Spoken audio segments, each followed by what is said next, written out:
Hello everyone. तो हम कर रहे हैं अपनी एम्प्लॉयबिलिटी स्किल फर्स्ट ईयर के क्वेश्चंस, जो कि है आपके एग्ज़ाम के लिए बहुत ही इम्पॉर्टेंट। ये है हमारी सेकेंड नंबर क्लास। इससे पहले की क्लास 1 हो चुकी है। जब 2-3 क्लास हो जाएंगी तब इसकी मैं प्लेलिस्ट बना दूंगी, तो आपको ढूंढने में ज़्यादा दिक्कत नहीं होगी। और टॉपिक हमारा वही है, कम्युनिकेशन स्किल, जो हमने पिछली क्लास में किया था। इस टॉपिक की हमारी टोटल 3 क्लासेज होंगी। 3 क्लासेस होगी और 3 क्लासेस के साथ ये टॉपिक वो हो जाएगा ख़त्म। उसके बाद हम अपना अगला टॉपिक करेंगे। तो जो स्टूडेंट्स पहली क्लास में जुड़े थे उनको पता होगा कि क्वेश्चन ज़्यादा डिफिकल्ट नहीं है। एम्प्लॉयबिलिटी स्किल बिल्कुल टफ नहीं है, जैसा कि आपकी ट्रेड थ्योरी जितनी टफ आप लोगों को लगती होगी उतनी नहीं है। आप क्वेश्चन पढ़ोगे, ऑप्शन पढ़ोगे, अपने आप आपको पता चल जाएगा कि इसका आंसर क्या है। बस इतना आपको करना है, ठीक है। ज़्यादा आपको इसमें दिमाग लगाने की ज़रूरत नहीं है। वैसे दिमाग लगाने की ज़रूरत भी है, क्योंकि एकदम खुले दिमाग से पढ़ना है और खुले दिमाग से आपको ऑप्शंस को पढ़ना है और आंसर देना है। मोस्टली इसमें आप देखिए, जितने भी क्वेश्चन होंगे उसमें आप 10 से 15 क्वेश्चंस का आंसर 100% दे सकते हो। इसलिए मैं बहुत ही आराम से इन क्वेश्चंस को पढ़ूंगी। अगर आपको आंसर आ रहा है तो आप उसको कमेंट भी कीजिए, मैं सबके कमेंट देखूंगी, ठीक है। तो 23rd नंबर क्वेश्चन है। 22 क्वेश्चन इससे पहले की क्लास में हो चुके हैं। क्वेश्चन है, what would you do if someone gives message during a telephone call. यदि कोई टेलीफोन कॉल के दौरान संदेश देता है तो आप क्या करेंगे।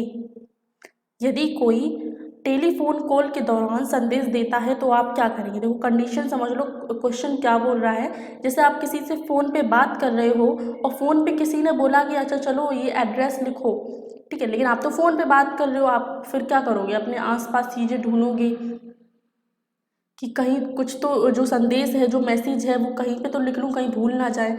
तो आप ऑप्शन पढ़ो, देखो क्या हो सकता है सही। यदि आप संदेश पास नहीं करना चाहते तो नोट करने से मना कर दें कि चलो भाई तुम संदेश मत दो, मुझे नोट ही नहीं करना, मुझे सुनना ही नहीं है तुम क्या बोल रहे हो।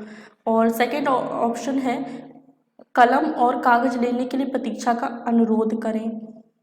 थर्ड है, ask the caller to talk later, call करने वालों को बाद में कॉल करने को कहें। या फिर इनमें से कोई नहीं। मैंने पिछली क्लास में बताया था कि अगर ऑप्शन ये वाला आ रहा है इनमें से कोई नहीं, तो ये तो ऑप्शन गलत ही होगा आपका। इन 3 ऑप्शंस में कंपटीशन है, इन तीनों में से कोई एक आंसर है आप लोगों का सही। आप सभी को पता है, यदि कोई कॉल पर आपको कोई मैसेज लिखने को बोल रहा है, कोई एड्रेस या phone number, mostly phone number बोलते हैं कि भाई फ़ोन नंबर ये लिख लो, तो आप क्या करते हो, पेन ही तो ढूंढते हो, पेन और कागज़ ढूंढते हो और बोलते हो कि भाई थोड़ी देर रुक जाओ, मैं पेन ढूंढ लूँ, कागज़ ढूंढ लूँ और फिर बताना। भाई कागज़ मिले ना मिले, पेन तो मिल जाए। पेन ढूंढने के लिए कहोगे, क्योंकि नंबर या फिर कोई भी मैसेज है वो तो आप हाथ पे भी लिख लोगे, है ना। यही करते हो ना भाई। कागज़ की तो इतनी ज़रूरत नहीं है, मैं मोस्टली हाथ में ही लिख लेती हूँ, कोई भी चीज़ होती है हाथ में ही लिख लेती हूँ। तो बी ऑप्शन बिल्कुल करेक्ट है, कलम और कागज लेने के लिए प्रतीक्षा का अनुरोध करेंगे। एक तो यहाँ पे मैंने क्या बोला था पिछली क्लास में कि अगर आप पॉजिटिवली देखेंगे क्वेश्चन को तो पॉजिटिवली ही आंसर आएगा इसका। यहाँ पे रिक्वेस्ट की बात आ रही है, रिक्वेस्ट कर रहे हैं, अनुरोध कर रहे हैं, तो क्या होगा, ऑप्शन बी होगा आपका राइट आंसर, बिल्कुल सही है। कागज और कलम लेने की प्रतीक्षा का अनुरोध करें। वैसे कागज ना लिखते तो भी कोई बात नहीं, हाथ पे ही लिखना जमता है हम लोगों को। नेक्स्ट है, which one of these phrase is not related to a telephone call. इनमें से कौन सा वाक्यांश टेलीफोन कॉल से संबंधित नहीं है। ऑप्शन पढ़ो, आंसर अपने आप आपको आएगा। वाक्यांश, इनमें से कौन सा वाक्यांश टेलीफोन कॉल से संबंधित नहीं है। Makeup, pickup, hold on, call back. Pickup, call को उठाना, होल्ड ऑन थोड़ी देर प्रतीक्षा करने के लिए, और कॉल बैक यानी कि कॉल वापस करने के लिए। होल्ड ऑन इसमें देखो बिल्कुल गूगल ट्रांसलेट किया गया है। तो भाई कौन सा वाक्यांश संबंधित इससे नहीं है, टेलीफोन कॉल से संबंधित नहीं है। भाई मेकअप है, मेकअप कहाँ से आ गया भाई बीच में, मेकअप। नेक्स्ट है, which of these is use introduce appreciated to employers. इनमें से किसका प्रयोग नियोक्ताओं से आवेदकों का परिचय कराने के लिए किया जाता है। नियोक्ताओं से आवेदकों का परिचय कराने के लिए किया जाता है छुट्टी की अर्जी, शादी का कार्ड, फिर से शुरू करना यानी कि रिज्यूम, या फिर स्टूडेंट आईडी कार्ड। इनमें से किसका प्रयोग नियोक्ताओं से आवेदकों का परिचय कराने के लिए किया जाता है।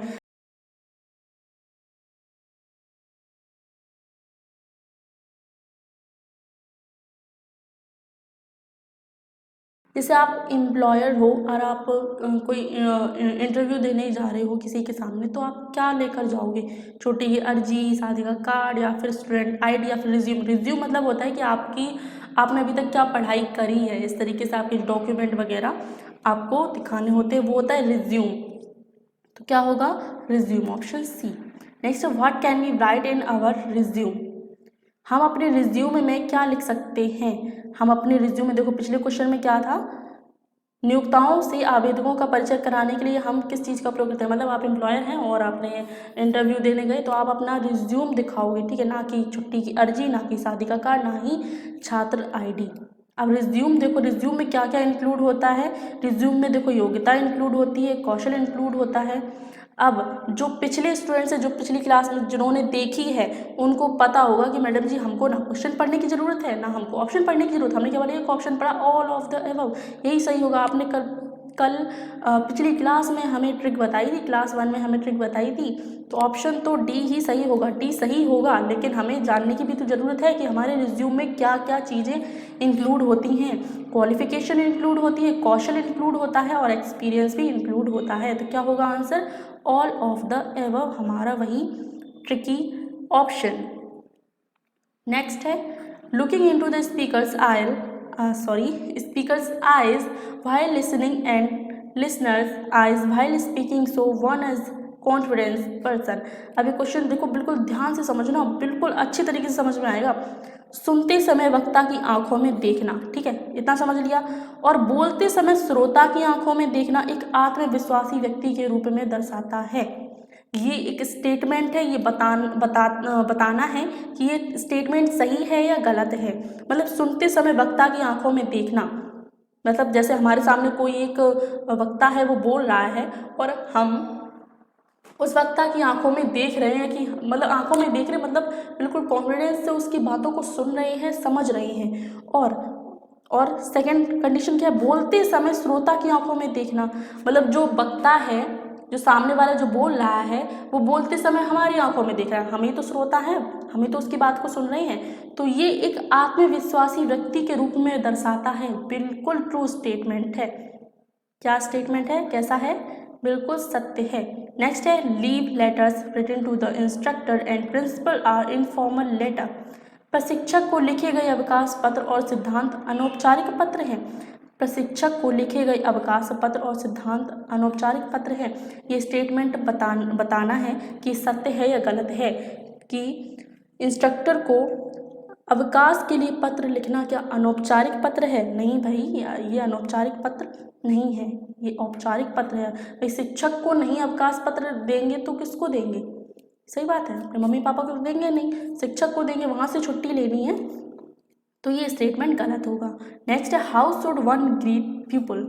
किसी को लोगों का अभिवादन कैसे करना चाहिए? किसी को लोगों का अभिवादन कैसे करना चाहिए? मतलब जैसे कि हम किसी रिश्तेदारी में गए, किसी शादी में गए, तो हमें उनका अभिवादन, सामने से कोई आपके रिश्तेदार आ रहे हैं, या फिर थोड़े दूर के रिश्तेदार हैं, तो उनसे हमें कैसे बोलना चाहिए? कितना समझ गए? मतलब मेरा भाव आप समझ गए होंगे। किसी को लोगों का अभिवादन कैसे करना चाहिए? किसी को क्या, हमें लोगों का अभिवादन कैसे करना चाहिए? ऑप्शन पढ़ो, विद अ सैड फेस, उदास चेहरे के साथ, विद अ प्लीजेंट स्माइल, एक सुखद मुस्कान के साथ, विद एन एंग्री फेस, गुस्से से भरे चेहरे के साथ, विथ फियर, डर के साथ। डर के साथ क्यों भाई? सामने रिश्तेदार ये ना पूछ लें, और भाई आगे क्या पढ़ रहे हो, क्या तैयारी हो रही है, यही ना।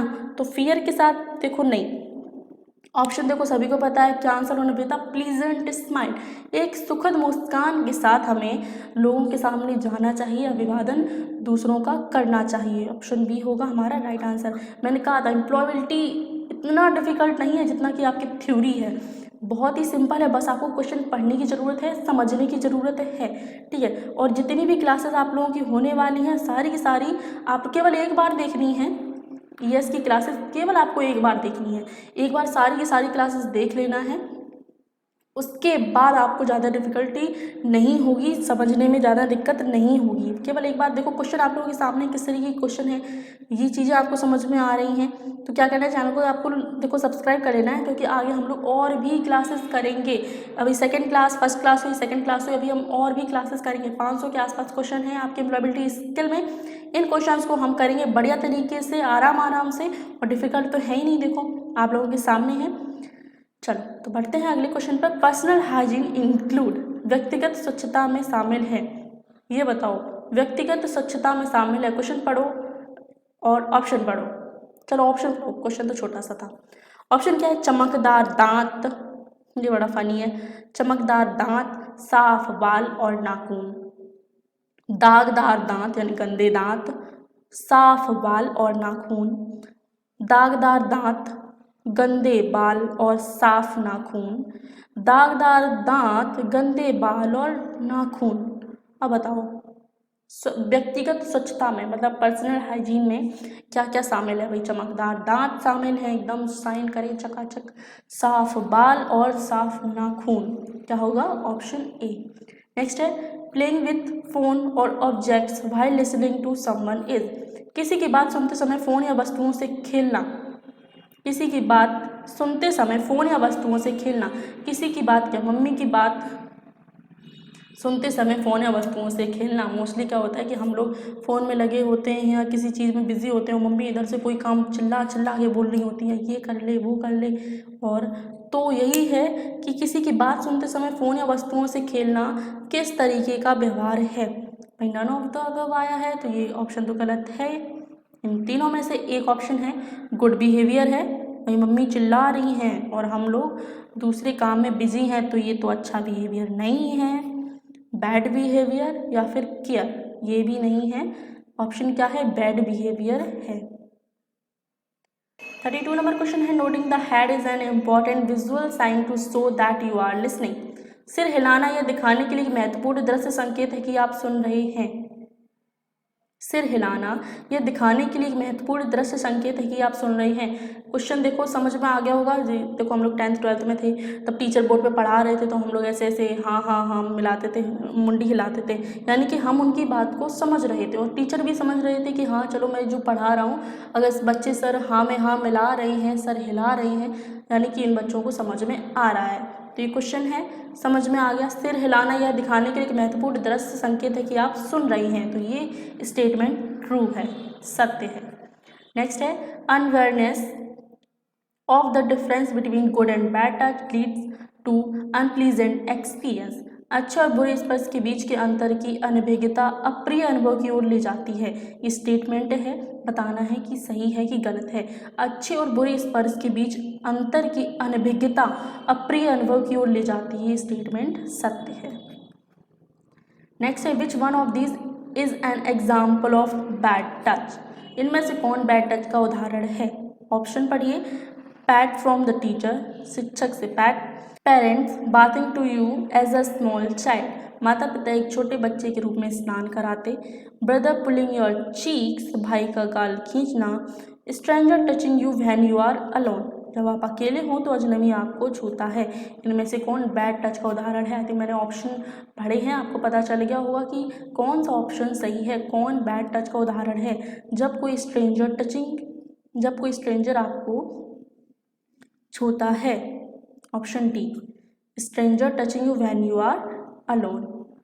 नेक्स्ट है, ये भी स्टेटमेंट है, बताना है कि सही है कि गलत। I feel good, happy, loved and protected when I experience a good touch, मैं अच्छा, खुश और प्यार और संरक्षित महसूस करता हूँ या करती हूँ जब मैं एक अच्छे स्पर्श का अनुभव करती हूँ।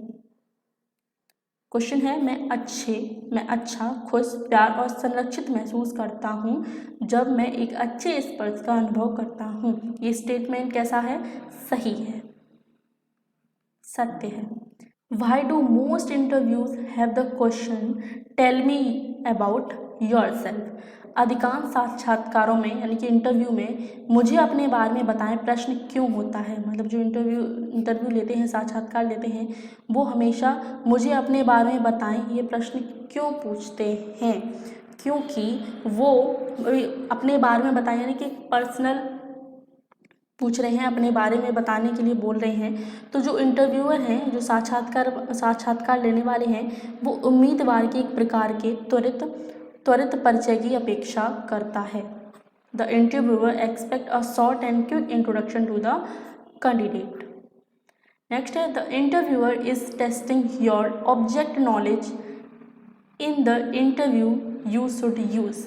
साक्षात्कारकर्ता साक्षात्कार में आपके विषय ज्ञान का परीक्षण कर रहा है, आपको डैश का उपयोग करना चाहिए। ऑप्शन है आंसर प्रीसियसली एंड कंप्लीटली, सटीक और पूरी तरह से उत्तर दें, अवॉइड द क्वेश्चन प्रश्न को अनदेखा करें, आंसर वेरी शॉर्टली बहुत जल्द उत्तर दें, गिव डिस्क्रिप्टिव आंसर वर्णनात्मक उत्तर दें। क्या होगा आंसर? साक्षात्कारकर्ता साक्षात्कार में आपके विषय ज्ञान का परीक्षण कर रहा है, आपको डैश का उपयोग करना चाहिए, तो आपको सटीक और पूरी तरह से उत्तर देना चाहिए। Answer precisely and completely. Next question, if you are not selected at the end of an interview it is good to. यदि आप किसी साक्षात्कार के अंत में चयनित नहीं होते हैं तो यह अच्छा है कि आप किसी इंटरव्यू में आपका चयन नहीं होता है तो आप क्या करेंगे, आपका अगला कदम क्या होगा, मतलब इंटरव्यू के बाद आप क्या करोगे। ऑप्शन है इस अवसर के लिए नियोक्ताओं को धन्यवाद देते हुए उत्तर दें, अन्य उम्मीदवारों को हतोत्साहित करें, तुरंत जगह छोड़ दें, चुने नहीं जाने का कारण पूछें।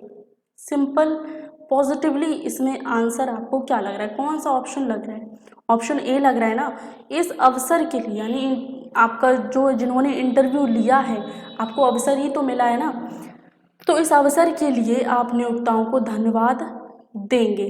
ठीक है, ऑप्शन ए। नेक्स्ट क्वेश्चन है when you speak to a person you need to. जब आप किसी व्यक्ति से बात करते हैं तो आपको क्या करना चाहिए? व्यक्ति को घूरें, ओ भाई घूरें, look at the person in a friendly manner, व्यक्ति को मित्रतापूर्ण तरीके से देखें, व्यक्ति से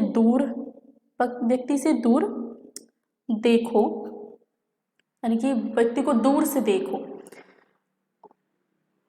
लुक एट द फ्लोर, फर्श की तरफ देखना, यहाँ पे फर्श है सॉरी, फर्श की तरफ देखना, मतलब जब आप किसी व्यक्ति से बात करते हैं तो आपको क्या करना चाहिए? उस व्यक्ति से मित्रतापूर्ण तरीके से मिलना चाहिए, मित्रतापूर्ण तरीके से उसको देखना चाहिए, उसे घूर के नहीं।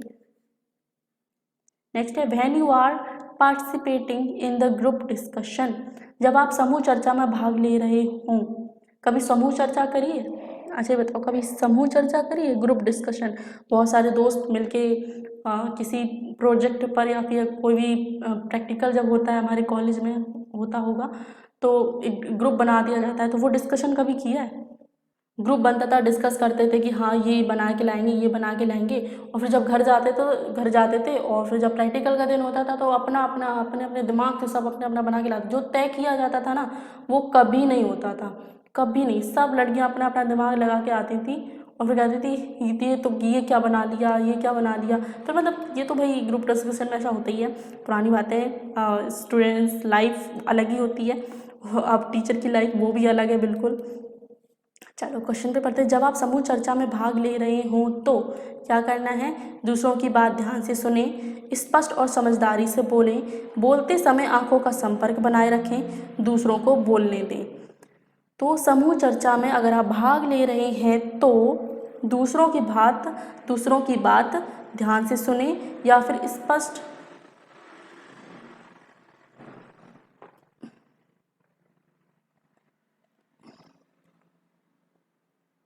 तो स्पीक क्लियरली एंड सेंसिबली, स्पष्ट और समझदारी से बोले।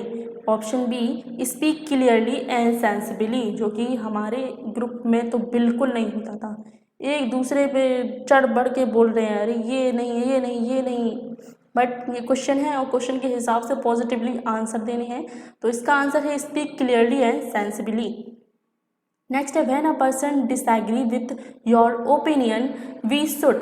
जब कोई व्यक्ति हमारी राय से असहमत हो तो हमें, भाई जो सामने वाला व्यक्ति है हमारी राय से, हमारे ओपिनियन से सहमत नहीं है तो हमें क्या करना चाहिए? जोरदार बहस करनी चाहिए, व्यक्ति के साथ लड़ना चाहिए, उसके विचार सुनने चाहिए या फिर शांत रहना चाहिए। तो भाई अगर कोई सामने वाला व्यक्ति हमारी राय से संतुष्ट नहीं है, सहमत नहीं है, तो हमें भाई उसके भी विचार सुन लेने चाहिए कि भाई तुम क्यों सहमत नहीं हो, तुम भी अपने विचार रखो। तो क्या होगा? Option C, listen to his her view. Next है, what can be done to avoid repeating the ideas that others have already told. दूसरों द्वारा पहले ही बताए गए विचारों को दोहराने से बचने के लिए क्या किया जा सकता है? We should listen carefully to avoid repetition. पुनरावृत्ति से बचने के लिए हमें ध्यान से सुनना चाहिए। पुनरावृत्ति से बचने के लिए हमें ध्यान से सुनना चाहिए। बी ऑप्शन होगा हमारा राइट। नेक्स्ट है, how do you ask for clarification. आप स्पष्टीकरण कैसे मांगेंगे? आप स्पष्टीकरण कैसे मांगेंगे? जैसे आप इंटरव्यू में अगर आपको निकाल दिया गया, फिर मतलब सिलेक्ट नहीं हुए हो, तो आप स्पष्टीकरण भी मांग सकते हो कि भाई मैंने क्या गलती की, क्या क्वेश्चन गलत बोला है आपने, मैंने किस क्वेश्चन का आंसर गलत दिया है, या फिर किस तरीके से मुझे देना चाहिए। तो आप स्पष्टीकरण कैसे मांगेंगे? यह सच है, दैट इज़ ट्रू। मान लो कि अरे नहीं ये सच है, क्या आप इसे स्पष्ट कर सकते हैं? मैं समझा, ओ आई सी, मतलब हाँ ठीक है मैं समझ गया। Thank you for your help, आपके सहयोग के लिए धन्यवाद। तो आप स्पष्टीकरण मांग रहे हो ना, आप क्लैरिफिकेशन मांग रहे हो। तो क्लैरिफिकेशन के लिए क्या, कैन यू प्लीज़ क्लैरिफाई, क्या आप इसे स्पष्ट कर सकते हैं? क्या होगा? Option B. आप लोग काउंट कर रहे होंगे कि आप लोगों ने कितने क्वेश्चन सही किए हैं। अगर काउंट कर लिए हैं, क्लास के एंड में बताना, कमेंट जरूर करना कि आप लोगों के कितने क्वेश्चन सही हुए हैं। अगर भले ही क्लास में 5 क्वेश्चन सही हो ना, अगर आप इन क्वेश्चंस को पहली बार पढ़ रहे हो, 5 क्वेश्चन सही हुए, बहुत बढ़िया है भाई, बहुत बढ़िया है। लेकिन अगर वो और भी क्वेश्चन आप लोगों के सही हुए हैं तो भाई थम्स अप। अगर 5 से ज़्यादा अगर आपके आंसर सही हुए हैं तो आप कमेंट कीजिएगा, आपके कमेंट के नीचे ज़रूर मैं थम्स अप करूँगी, ठीक है। चलो क्वेश्चन पे आते हैं। You apply for an apprenticeship to your dream company but you receive a rejection mail, how will you handle the situation. अब इसमें क्या पूछा? आप अपनी ड्रीम कंपनी में शिक्षता के लिए आवेदन करते हैं, लेकिन आपको एक अस्वीकृत मेल प्राप्त होता है, तो आप स्थिति को कैसे संभालेंगे? समझ गए होंगे। जैसे आपने अप्रेंटिसशिप आप करना चाहते हो, रेलवे से अप्रेंटिसशिप, तो उसके लिए आपने आवेदन किया। रेलवे से अप्रेंटिसशिप क्यों करना चाहते हो कि भाई चलो आगे जो भी रेलवे में भर्ती आएंगी उसमें 20% का हमें छूट मिलेगी, 20% का डिस्काउंट मिलेगा। तो हमारी जो ड्रीम कंपनी है वो रेलवे से हम करना चाहते हैं आवेदन, या फिर अप्रेंटिसशिप करना चाहते हैं, और आपने आवेदन किया लेकिन आपको रिजेक्ट कर दिया गया। मोस्टली अप्रेंटिसशिप मेरिट बेस पर होती है। तो अगर आपको जो अस्वीकृत मेल प्राप्त हो, रिजेक्शन वाला मेल प्राप्त हो, तो आप उस स्थिति को कैसे संभालोगे? तो आप क्या करोगे भाई? आप उदास हो जाओगे, आप मतलब बोर सा महसूस करोगे, बेकार महसूस करोगे, धन्यवाद कहें और आगे बढ़ें, या फिर आप उन्हें एक गुस्सैल मेल भेजेंगे। तो क्या होगा? Thank you them and move on, धन्यवाद कहें और आगे बढ़ें। नेक्स्ट है, how do successful people handle failure. सफल लोग असफलता को कैसे संभालते हैं? अब जो सफल लोग हैं भाई उनके लाइफ में कभी ना कभी तो असफलता आई होगी। शुरुआत में असफलता आई होगी, फिर बीच बीच में भी कुछ फेलियर उनको देखने को मिलते होंगे। तो वो अपने फेलियर को कैसे संभालते हैं कि वो मतलब मूव ऑन कर जाते हैं, हमेशा आगे बढ़ते रहते हैं। तो जो सफल लोग हैं वो असफलता को कैसे संभालते हैं? वे अपनी गलतियों से सीखते हैं, या फिर वे डीमोटिवेट हो जाते हैं, वे दूसरों को दोष देते हैं, वे अपनी महत्वाकांक्षाओं को छोड़ देते हैं। क्वेश्चन पढ़ लिया है। सफल लोग असफलता को कैसे संभालते हैं? तो वो अपनी गलतियों से सीखते हैं और आगे बढ़ते हैं। क्लास थर्ड नहीं, ये होगी क्लास नंबर क्लास नंबर है ये हमारी 3rd। और आपको मिलते हैं अपनी अगली क्लास में। टॉपिक वही होने वाला है कम्युनिकेशन स्किल, और इसी क्लास के साथ हमारा जो टॉपिक है कम्युनिकेशन स्किल वो हो जाएगा कंप्लीट। और आगे आने वाली क्लास के लिए आप चैनल को सब्सक्राइब करना मत भूलना। और कोपा वाले स्टूडेंट्स, आपको प्लेलिस्ट पर सारी की सारी क्लासेस मिल जाएंगी। पूरा का पूरा सिलेबस कंप्लीट कर दिया गया है, सारे के सारे क्वेश्चन कवर किए गए हैं। आपको उन प्लेलिस्ट पर सारी की सारी क्लासेस देखने को मिल जाएंगी। और एम्प्लॉयबिलिटी स्किल की 3 से 4 क्लासेस हो जाने के बाद इनकी भी मैं एक प्लेलिस्ट बना दूंगी, ताकि आप लोगों को ढूंढने में दिक्कत ना हो। सीरीज वाइज आपकी क्लासेस लग जाएंगी, क्लास 1, क्लास 2, क्लास 3, इस तरीके से आप लोगों की प्लेलिस्ट पर क्लासेस मिल जाएंगी। ठीक है, तो चैनल को सब्सक्राइब करना मत भूलना, और मिलते हैं आपको अपनी अगली क्लास में।